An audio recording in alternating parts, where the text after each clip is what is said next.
Today we're going to be going over the top 10 biggest JRPG controversies of all time. This list will include everything from a massive catfish to a series getting shelved due to its lukewarm reception. If there are any incidents I missed, feel free to add them in the comments below, but for now, let's get started with the first controversy.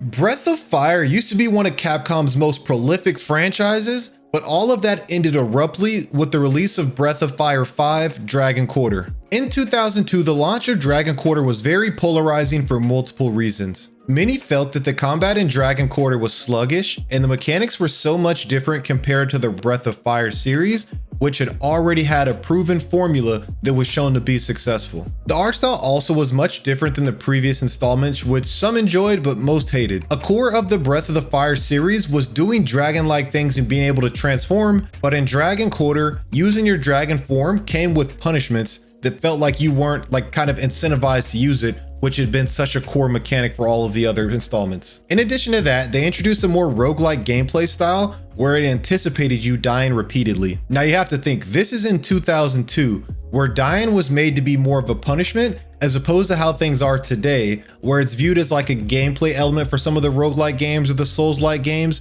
or a learning experience for you to go with your second playthrough. In 2002, that was not the case. Dragon Quarter split the fanbase so that many people started saying that this is the game that killed off Capcom's future interest in any type of future Breath of Fire installments. It's now 2024, over 2 decades since the last entry of the Breath of the Fire franchise, so in hindsight, that argument appeared to be correct. Estimates allege that Dragon Quarter sold half the amount of copies that Breath of the Fire 4 did, and Capcom's upper management decided to put the franchise on a hiatus.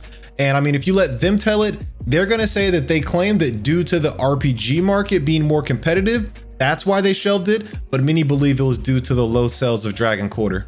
If you are a Breath of Fire fan though, there is still hope for you guys. In a recent Capcom poll, Capcom asked their fans which game would they like to see remade, and Breath of the Fire is sitting firmly at number 3 spot, so there is a potential chance for either a remake or an HD port for the Breath of Fire series. Now, this is a weird story, and if you hadn't been paying attention to any Atlus leaks on Twitter, you may not be aware of this one. Now, this event just went down, and that's kind of what inspired me to make this video.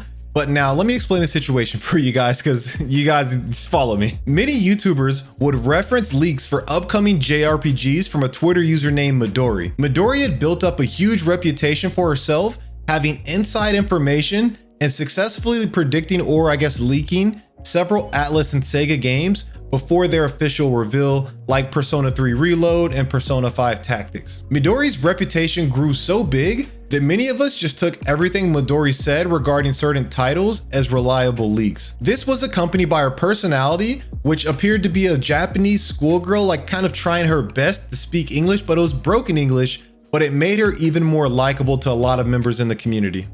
So it turns out that Midori was only posing as a Japanese schoolgirl though, and the broken grammar, the whole thing was just a massive catfish. Midori's identity was revealed by a Reddit user who found an older tweet Midori posted where she stated that she translated something, but in that translation there was a comment that accidentally left a note forgetting to switch accounts, revealing her true identity, or should I say his true identity. The real person behind this account was actually just some random white dude named Mystic Distance. Mystic Distance was an old Persona leaker who many stated had a god complex and got extremely toxic, and he was ran off of Twitter when he received a lot of hate when he claimed that Persona 5 Royal was going to be a Switch exclusive port for Persona 5. And it's about the same time that when he was ran off of Twitter, the Midori account popped up and began leaking things. The drama wasn't necessarily Midori being Mystic Distance. It was more so the weirdness of trying to act like you're this Japanese schoolgirl talking with a broken English grammar and then claiming to have some boyfriend. It's just weird. Like, no one cares that, you know, you are a dude. Who cares if you're a white dude in America? It's just weird that you would feel like you have to cosplay as this Japanese schoolgirl. For what? To leak? Like, why? Just leak the stuff. What are we doing? But that decision in itself is what kind of propelled this drama to be more bigger than it was, and the identity was revealed. Since then, the account has been deleted, so chances are there's going to be a new account that pops up, and who knows what this person is going to cosplay as next time. If you enjoyed this type of content though, I really would appreciate it if you help me get this video to 100 likes and consider subscribing. We're pushing for 20,000 subscribers and we're so close, but let's get back into the video.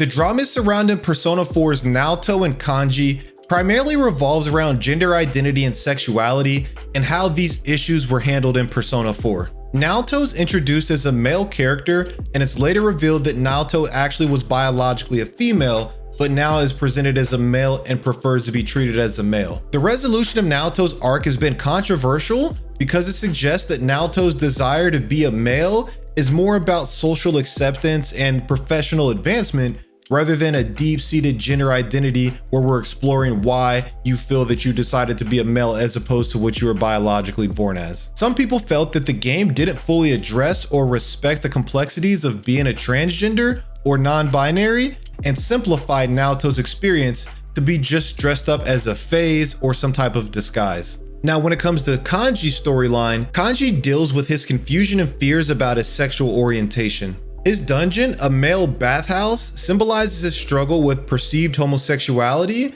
and his fears of being rejected by society. Kanji's attraction to Naoto adds another layer to his confusion, and the game leaves some things ambiguous when it comes to Kanji's sexual orientation. The handling of Naoto and Kanji sparked debate, with some applauding the efforts of Persona 4 and others feeling like the execution fell short, mishandling the characters in the topic. I can see one side saying we just appreciate you for attempting to explore the topic, and then I definitely could see the other side saying, like, just if you're not gonna dive deep into it, don't touch it at all.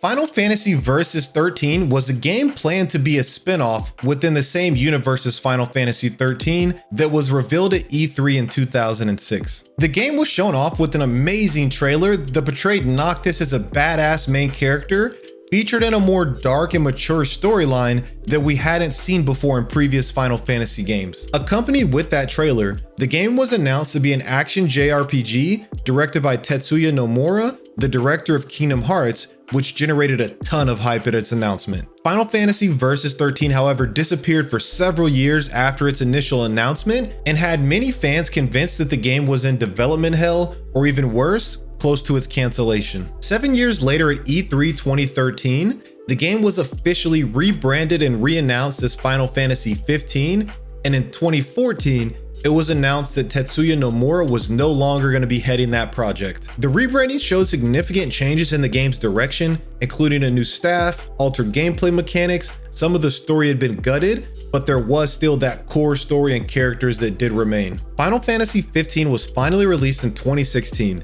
A decade after its original announcement. The game was met initially with mixed receptions due to many fans knowing how different it was compared to what was originally planned with Final Fantasy Versus 13. Final Fantasy took many risks as a mainline Final Fantasy title, such as going all in with the action-based combat, among a few other things which polarized the audience. In hindsight, looking back on it, I feel like Final Fantasy VII Remake is not as good if we don't get Final Fantasy 15. That's just my opinion though, but I think things came even more hectic as many fans noticed that core story elements were being withheld to be sold later as DLC. We saw core party members just plucked out of the story with no type of explanation whatsoever until we got the DLC after the game is launched, which just felt kind of gimmicky and like we were being kind of herded to pay even more to finish the story, which was incomplete. Since we saw how the project initially started, people began to feel like Final Fantasy Versus 13 would have been a way better project than what we received at initial launch with Final Fantasy 15. We just received the final product, so when it comes to these development issues, a lot of the consumers don't know. But if you were tuned in to the development of Final Fantasy VII Remake, there was drama and internal issues going on behind the scenes. A tech demo showcasing the opening sequence of Final Fantasy VII was released for the PlayStation in 2005, sparking rumors of a potential remake. 10 years later, in 2015, it was officially announced that there would be a multi-episode Final Fantasy VII Remake coming in the future. Now we've already got 2 out of the 3 games, but back then, all we knew was their ambitious goals to have a more detailed and modernized world with enhanced graphics, voice acting, and a reimagined combat system. After just finishing Rebirth, I can say they accomplished this and more. I'm thoroughly impressed with how it was, and I think it was well worth the wait. But let's get back into the drama with its initial inception. Initially, CC2, the developers of Naruto Ultimate Ninja Storm, Dot Hack, and Azuro's Wrath, were leading development for Final Fantasy VII Remake. 2 years later, out of the blue, Square Enix decided to terminate that partnership and bring the development in-house. Now, none of this is certain and this is just speculation, but the rumored reason as to why Square Enix terminated that partnership was because it was not satisfied with the quality of work CC2 was providing, and they felt like they needed to do this to keep the project on schedule. This transition reportedly caused several delays and required a significant amount of rework in the project. We still don't know, to my knowledge at least, if they had to completely redo everything or if they just kind of scrapped some of it and built upon what CC2 had already established. But regardless of which route they took, it definitely slowed down the production of Final Fantasy VII Remake.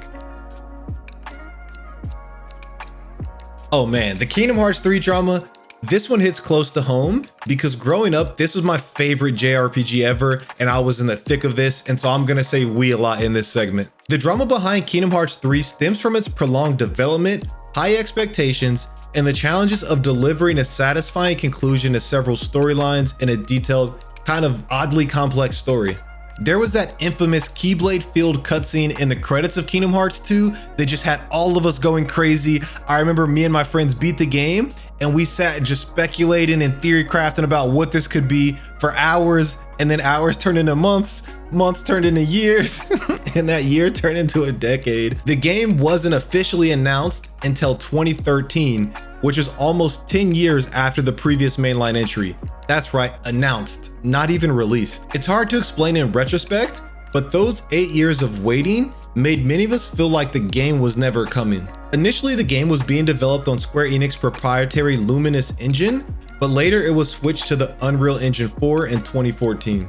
Director Tetsuya Nomura was heavily involved in Final Fantasy Versus 13, which we discussed earlier, which also pulled him away from being able to work on Kingdom Hearts 3.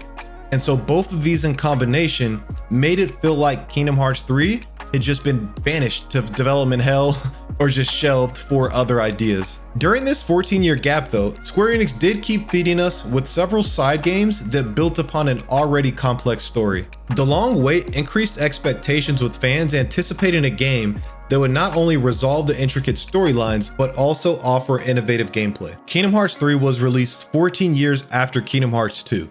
But due to the long wait, Square Enix really put themselves in a position where they could never fulfill fan expectations.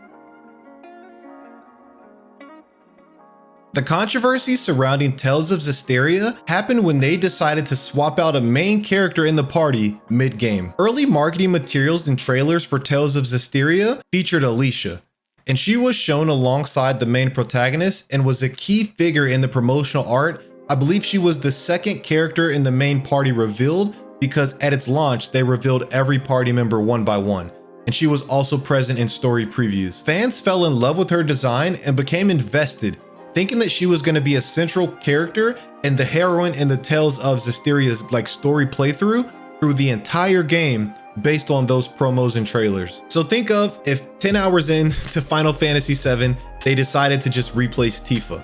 You would be like, what is happening? This is what happened in Tales of Zestiria.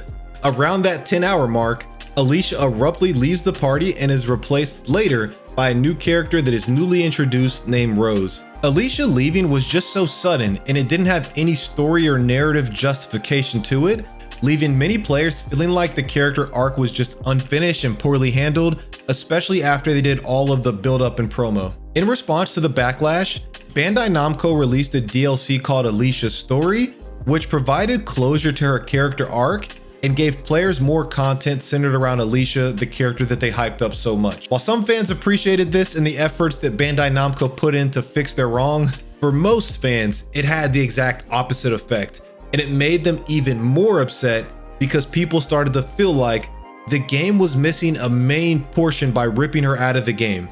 You came back and sold us DLC to have an additional way to monetize an issue that you created yourself by plucking her out of the story 10 hours into the game. So you stole the water from me, I got thirsty, and now you expect me to be happy because you came back with ice water? No, you took the water from me to begin with. I already paid for it. This drama kind of reminds me of the same thing that we discussed earlier with Final Fantasy 15, where if you bought the game, each party member was plucked out of the story to have what they did when they were plucked out of the story to be sold later as DLC, which I think is whack. The game shouldn't have done that to begin with. And so that pretty much encompasses the Tales of Zestiria controversy.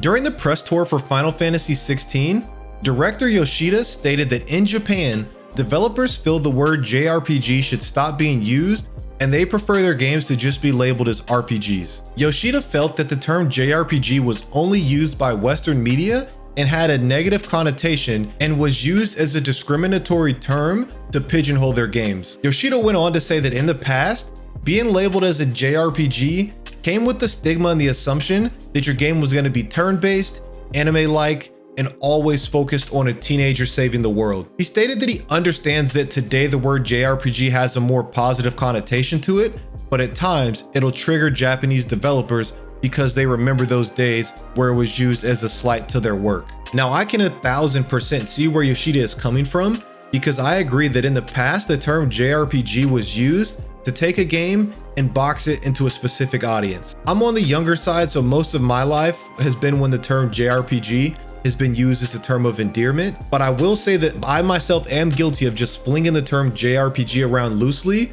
Shoot, there's gonna be JRPG in the title of this video. But the reason that I do use it is because generally the only games that capture like that joy and excitement that I get from gaming that I had when I was a child primarily come from Japan, and the term JRPG in 2024 is like a mating call to bring all of us Western fans of those games together to talk about something we love.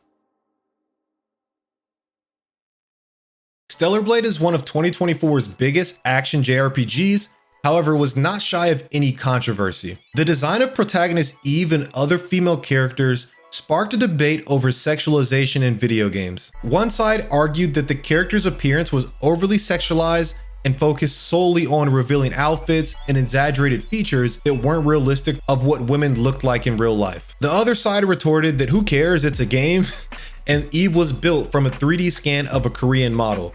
So that was one side of the drama, which was the over-sexualization of Eve, and then another set of drama came shortly after the launch when Stellar Blade came out, and many fans noticed that many costumes had been changed. Fans felt like they were lied to because the official Stellar Blade account pre-release tweeted that the game would not have any censorship in any region.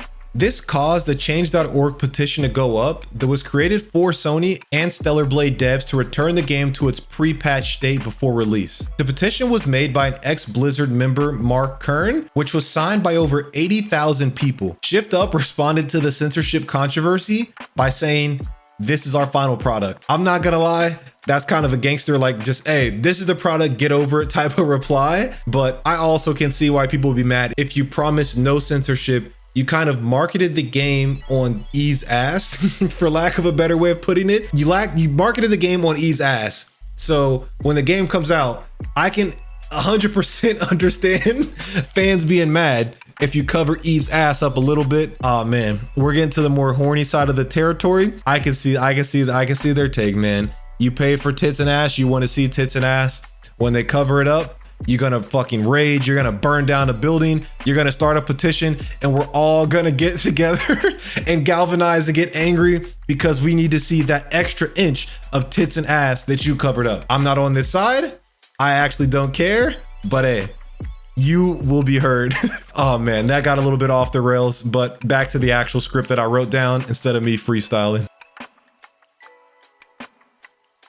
The drama behind Chrono Cross primarily comes from it being a follow-up to Chrono Trigger. Chrono Trigger is considered by many the greatest JRPG of all time, with a good story and loved characters. The bar for Chrono Cross was set extremely high due to this, and many fans just flat out wanted Chrono Trigger 2, nothing else. Chrono Cross was released 4 years after Chrono Trigger with a significantly different art style and atmosphere. Chrono Cross also introduced a complex multiverse concept involving parallel worlds and a convoluted storyline that some people found just plainly difficult to follow. Many fans expected to see the original characters from Chrono Trigger but Chrono Cross focused mostly on a new cast. Chrono Cross had a roster of 40 different playable characters, so the roster was big, but this came at the cost of character development because they couldn't develop all of these characters that they made playable. Many characters had little backstory or relevance to the main plot, making them have like a sense of detachment from like the player who's playing, because I don't feel satisfied